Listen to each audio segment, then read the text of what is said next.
Bottom line, I think the biggest reason why I don't really want to live all in one big house, I just like who I am more now than who I was in Utah or any other time. The bedroom secrets have finally spilled, and they're nothing short of shocking. Christine Brown's new book landed on Barnes & Noble shelves ahead of schedule, sending Reddit into total chaos over revelations no one ever thought she'd reveal. We're talking bold bedroom requests, marathon massage sessions, and a watchful system that feels downright unsettling. Early readers are already dropping screenshots and notes, confirming what so many long believed, but never had proof to say aloud. Kody's behavior behind closed doors wasn't merely selfish, it was premeditated, almost orderly. And the manner in which Robyn inserted herself, surveilling and enforcing those intimate rules, that's the twist rocking the entire Sister Wives universe to its foundation. What makes it even harder is this: it's not whispers or speculation anymore. Christine broke it all down, word for word, with details so clear they cut deeper than anything the cameras ever recorded. An hour-long massage Kody insisted on before intimacy, but refusing to do the same because touching his wives didn't turn him on. And that's only the tip of the iceberg.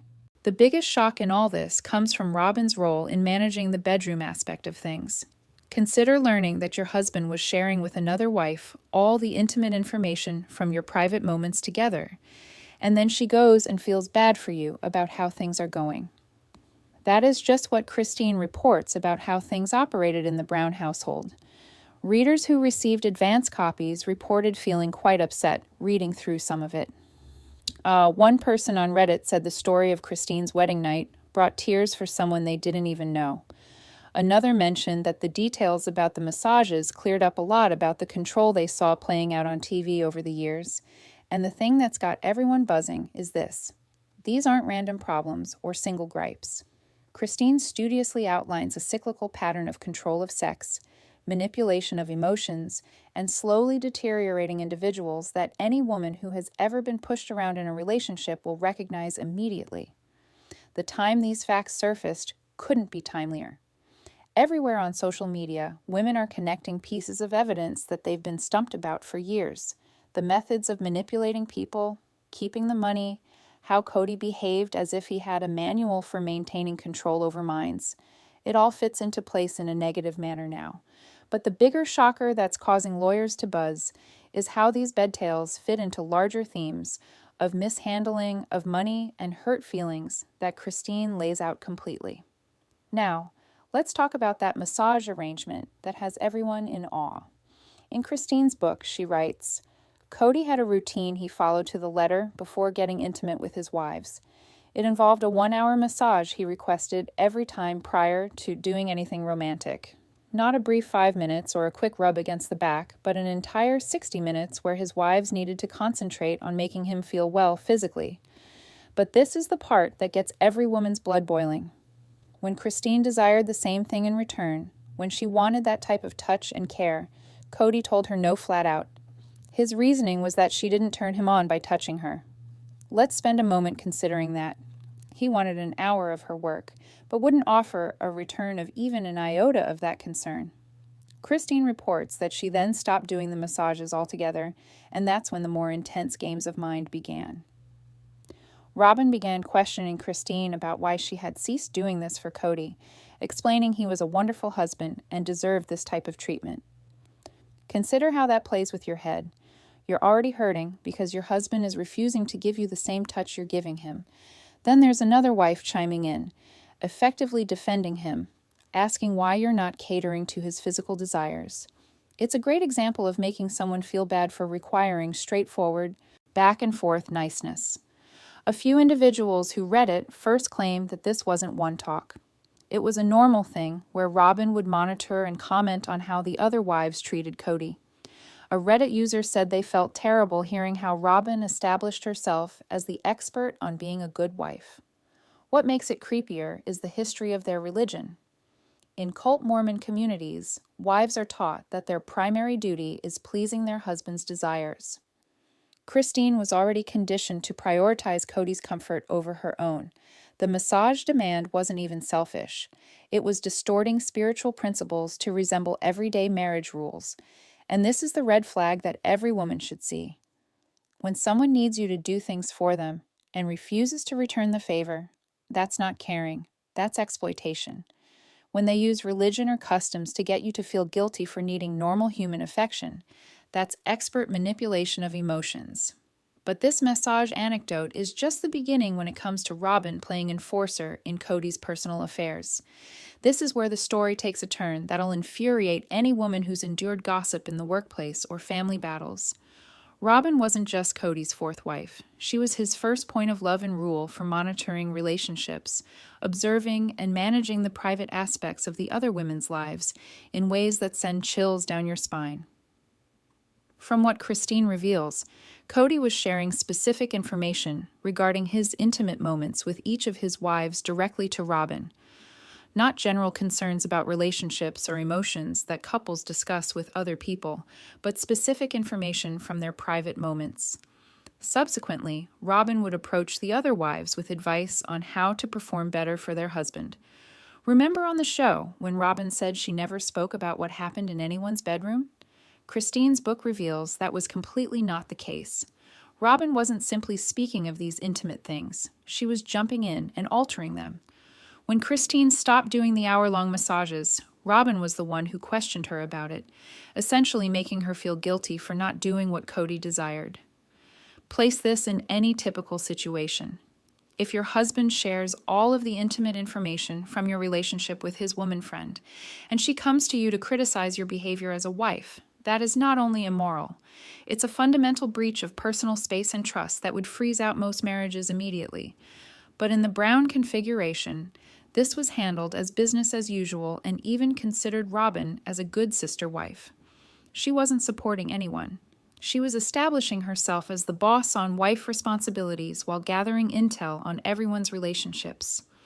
Those who read it ahead reported feeling uncomfortable, just reading through how Robyn would cry to Christine, pretending she wanted to get close and share, then revert back to Kody with retold versions of what was discussed. Mind games in disguise of family bonding, and it did an excellent job keeping the other wives divided. What makes it more sneaky is the way Robyn became the expert on marriages, even though the newest among the group, with no information on the family manners, financial issues, or intense emotions the other women struggled through for years. She established herself as the judge of their wifely performance, and this is the cycle women everywhere should watch for. When someone acts worried to get private facts, then turns those facts to shift things their way, that's not being a friend. That's planned mental battle.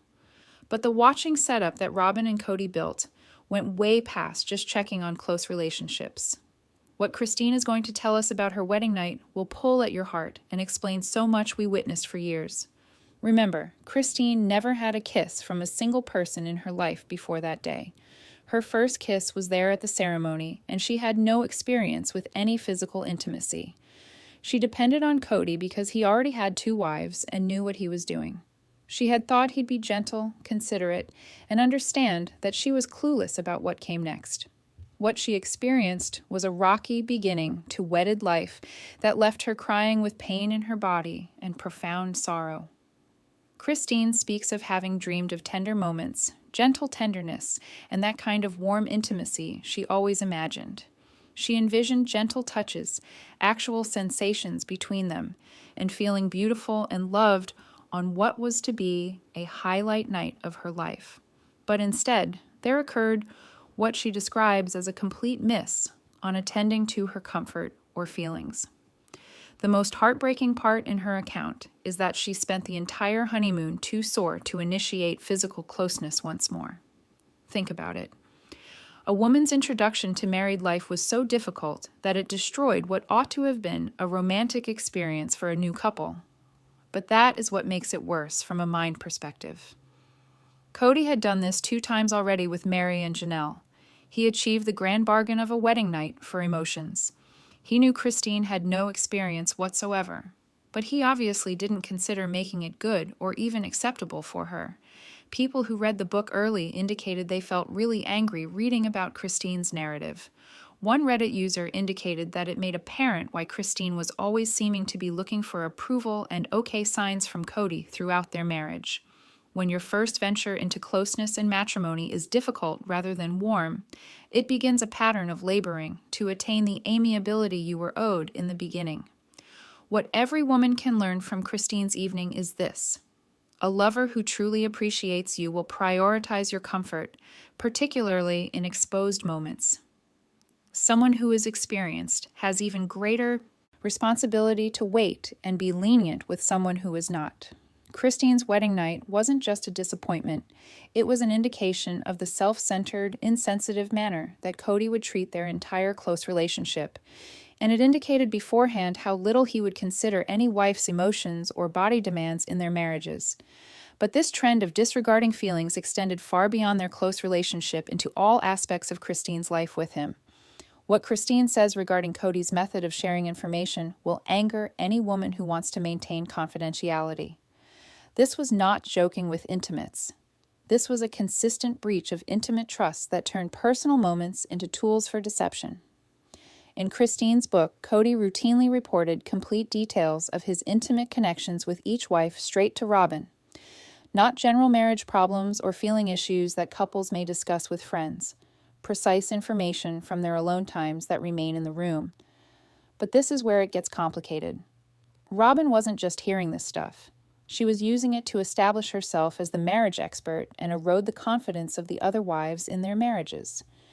When Kody complained to Robyn that Christine wasn't doing what he wanted, Robyn would approach Christine with suggestions on how to be a good wife. Think about how that resonates in your mind to realize your most vulnerable moments are being discussed and dissected by another woman. Christine reported that she felt her private life was monitored, having Robyn observe her behavior and tell her she wasn't doing enough. Early readers reported feeling intruded upon just for reading about it. One on Reddit reported it explained why all the wives looked guarded around closeness conversations on the show. They weren't just working on their own bond issues. They knew everything was being filtered back to Robyn for criticism. What makes this more devious is how Robyn utilized the information to create her number one position within the family hierarchy. She was able to play the role of wife who fulfilled Kody's desires while silently supplanting the others by suggesting that they were not good enough for him. This information setup also explains why Christine tended to be guarded or uncertain about her connection with Kody on television. Picture sorting normal marriage hurdles while knowing your husband shares your private fights with another wife who's working against you. The warnings here are huge for anyone in a bond. When your partner tells others close details from your alone times, that's a core break of trust. When they apply those conversations to make you feel not good enough or to justify how they treat you, that's hurt feelings disguised as sharing. But the hardest damage from Christine's shares is how this information passing attached to broader patterns of money and feeling abandonment that left her completely isolated. The bedroom manipulations were only one phase of a much larger pattern of leaving her behind that Christine outlines in dismal detail. When she underwent knee surgery and required pain medication, Kody simply left her at home and refused to stay when she requested assistance. Look at this photo. You're home from surgery. You're in pain. You're confused on pill instructions, and you request your husband to remain. He reports that he does not take the pills, and you have to cope on your own. Then he leaves, leaving you to deal with recovery and potential habit dangers, while your teen girls and mother come to the rescue for the assistance he was obligated to provide. This was a recurring poor decision.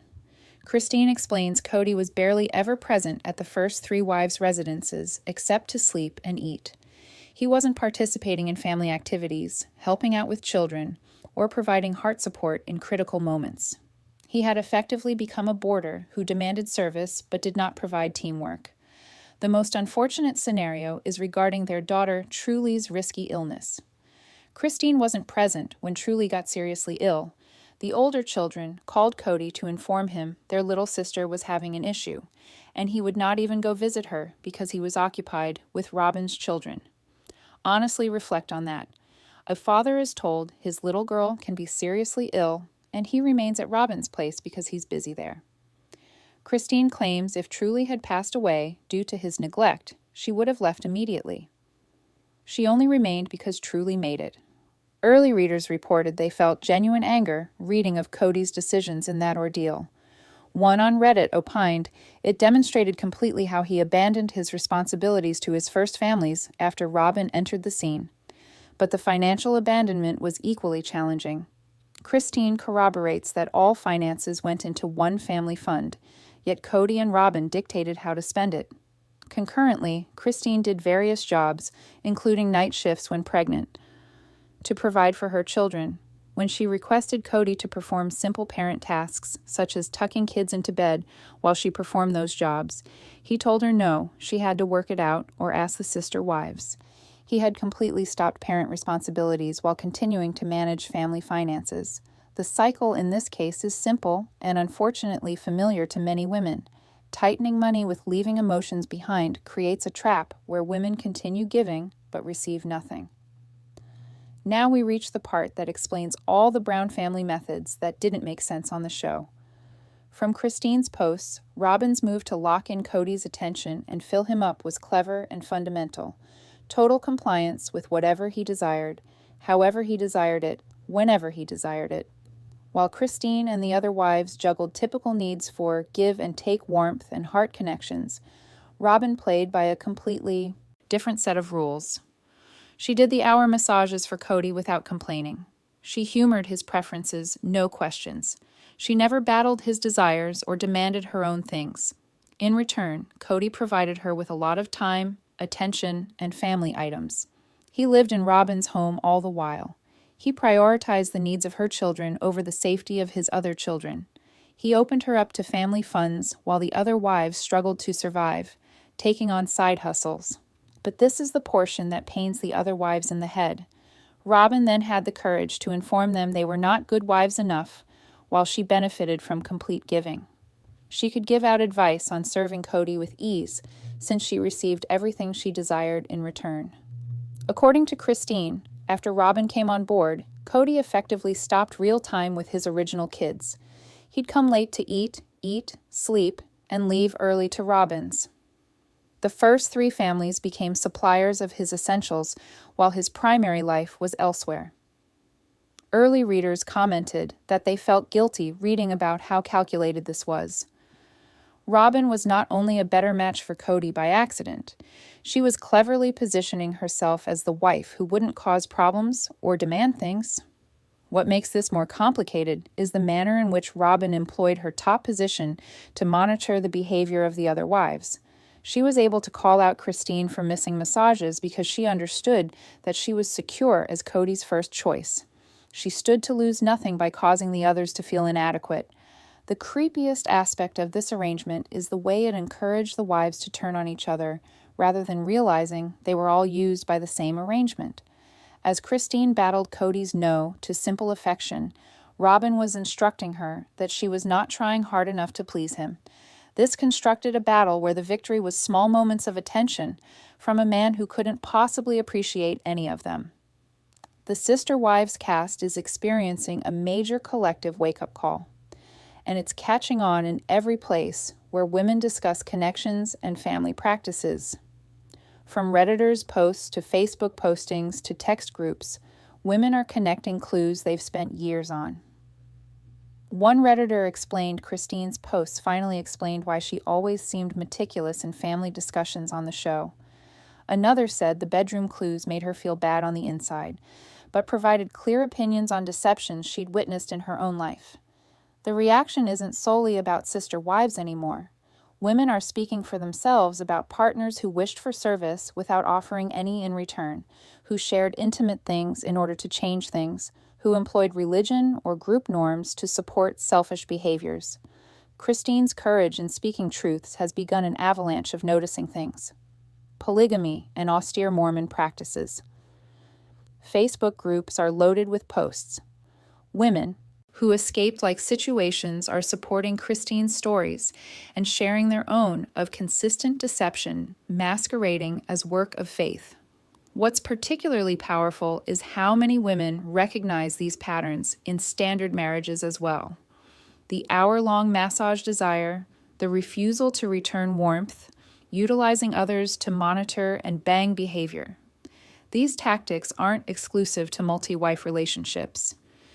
TikTok creators are hosting videos on how to spot mind tricks in bonds based on Christine's posts as indicators of warnings all women need to see.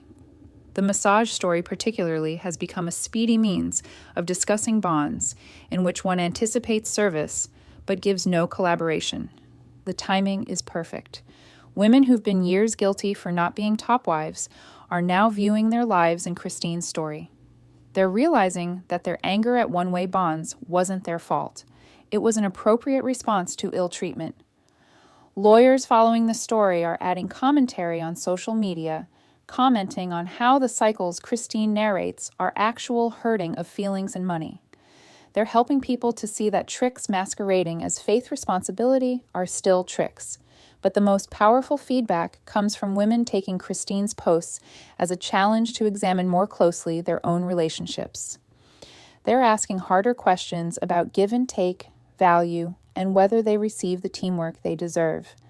The Sister Wives clan has opened up larger conversations regarding women's worth in relationships and the difference between assisting someone you care about and getting used by someone who does not value your worth.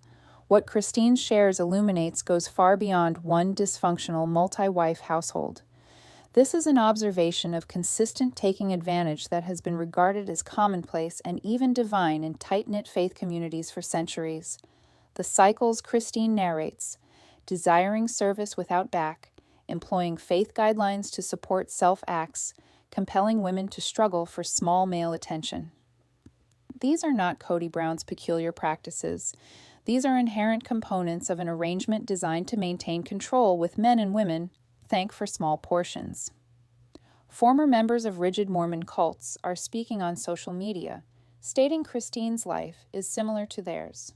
The guideline that women provide what men desire in sex while concealing their desires isn't just Brown's. It's guidance disguised as God's plan. Religious insiders on stringent groups claim the massage desire Christine shares is actually work without pay, sprinkled with sex innuendos. When combined with the guideline that women perform side jobs for family upkeep while men operate cash, it's cash exploitation camouflaged as religious language. What makes Christine's story so useful is the way she lays out the mind trick tactics employed to maintain this arrangement. The alone sensation, the quarrels among women, the constant check on obedience to rules. These are control group maneuvers employed in family relationships. Faith-hurt lawyers specializing in cases report what Christine says accommodates steady exploitation. The combination of money control, sex push through religious stress, and feeling tricks is a form of trading people in marriage. The most devious aspect of this arrangement is the way it conditions women to blame themselves for bad treatment. When Christine left the hour-long massages, she was made to feel like a bad wife, rather than a woman with decent desires for back-and-forth affection. This cycle extends beyond multi-wife households to any relationship in which religion or group norms support one-way arrangements. Women in typical marriages are seeing like avenues where they have to serve, but receive no teamwork in return. Kid care professionals are weighing in, explaining how children in these arrangements learn women's desires don't matter and men's comfort is paramount. Christine's story about truly being overlooked as Kody assisted Robyn's children illustrates dead on how these decisions hurt the little ones.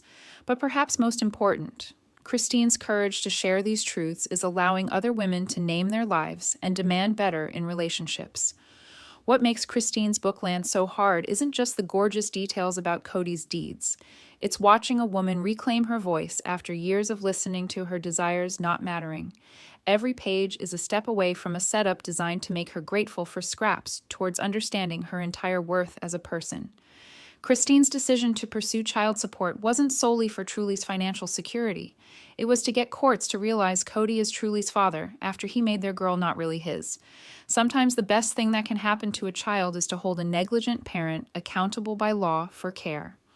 The courage to pen those intimate details, to reveal the games and manipulations she endured, demonstrates a complete transformation from the woman we watched on TV. She's progressed from seeking yes from a man who couldn't appreciate her to telling her facts to plenty of women who needed it bad. Early readers all say, While Christine relates tough facts about Kody, she doesn't do it mean or for revenge. She writes with the clear-eyed vision of someone finally out of trick haze and recognizing patterns straight off. What's truly inspiring is the way Christine's freedom is compelling other women to test their ties tighter. Her story is igniting discussions on give and take, value, and the edge between give in and complete give up in marriage. Lawyers believe Christine's complete list of money and hurt feelings may alter the way courts handle similar cases in faith communities. Her willing to label cycles open gives a blueprint for other women seeking out from similar places. The sister wives community is speculating on what other information will emerge as more women become bold to share. Christine's book initiated a wave of recognition that won't end anytime soon, but perhaps most importantly, Christine's story indicates it's never too late to choose you. After years prioritizing all needs, she's now living her bliss and demonstrating good relationships for her children. So, here we are, watching a woman turning hurt into strength and alone into connections with tons of other women on like roads. Christine Brown isn't just speaking her story. She's rewriting the story on what women get in bonds and empowering others to ask for better.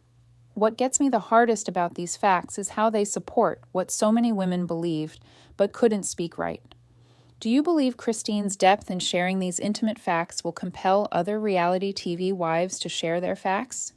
And which aspect of Kody's trick tactics surprised you the most? The massage wants, or how he used Robyn to spy on the other wives? Make sure to hit like, press subscribe, and turn on those notifications because I guarantee the next Sister Wives update will open eyes even wider than these. A new video is uploaded, and Christine's law sides of her book are just beginning to come into play.